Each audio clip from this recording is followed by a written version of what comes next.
Hello to Simon. Listen, I just learned that. That says hello everyone in German. We have done an episode earlier on where we talked about Swiss-made watches, and I told you I was taking you guys on a trip around the world in different watchmaking regions. And today we have landed in the town of Glashütte in Germany. This is What Talk with Francis. I'm Francis, and today we're taking a deep dive into the Glashütte region of Germany. Let's get into it.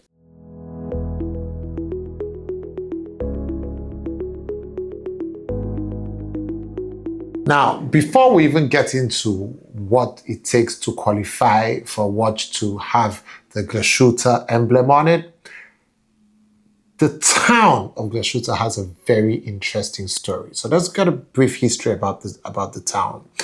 Now, you can't talk about Glashütte without mentioning Monsieur Ferdinand Lang, who was the founder of a Lang & Söhne. He moved into Glashütte in 1845 and set up shop of his watchmaking company there. Now, he came in with his apprentices, with his tools, and pretty much started an entire ecosystem of watchmaking, and other brands started to follow. I think Maurice Grossman, Tutima, other brands now moved in nearby and set up shop in Glashütte. Now, the city has seen different volatility with World War I, but more notably World War II. World War II started, and a lot of these companies were repurposed by the Nazi Party to make more war timekeeping machines and instruments.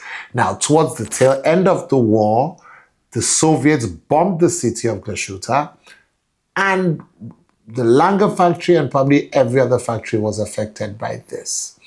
Now, after the war came the annexation of Eastern and Western Germany, and the town of Glashütte was annexed to Eastern Germany. And by this time, all these companies were put together under one brand name called GUB. We'll get to that later. Now, at this time, you can imagine the craftsmanship is gone, the prestige is gone, but the watchmaking skills remains. That's also going to come in handy in the later part of this story. Now come 1990, and the fall of the Berlin Wall also coincides with the rebirth of the companies in Glashütte and the renaissance of the companies we have grown to love now. Langer opened this factory. Tutima opened up, Nomos opened up, and I think Maurice Grossman followed suit. And with that, the watchmaking, the skills that had always been in that city were pretty much rejuvenated, and we started to see Glashütte back on the map of watchmaking greatness. Now, it is pretty much like the Swiss. There's a 50% rule where at least 50% of the manufacture of the movement and the watch, inspection, assembly and finishing must be done in Glashütte. It is very, very strict because you have to have passed all this quality control tests in the region of Glashütte to be able to put the name on your watch dial. The Glashütte region has brought, there's Langer. Remember, I told you about the company called GUB? Now, after the fall of the Berlin Wall, that company was revived as Glashütte Original, which I know a lot of people see similarities between GO and ALS.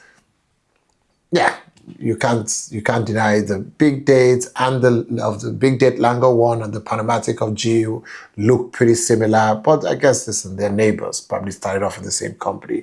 My favorite, Nomos, Bauhaus style designs, affordable watches, very cool, very minimal. Now, independent darling Maurice Grossman, amazing watches. Tutima, very utilitarian, tool watches, great watches out of the region. The Glashütte region, I think, rivals the Swiss pound for pound in the world of high horology from 1845 till this day. Now, I'll let you guys tell it. Some people like Swiss watches, some people like German watches. They're both great.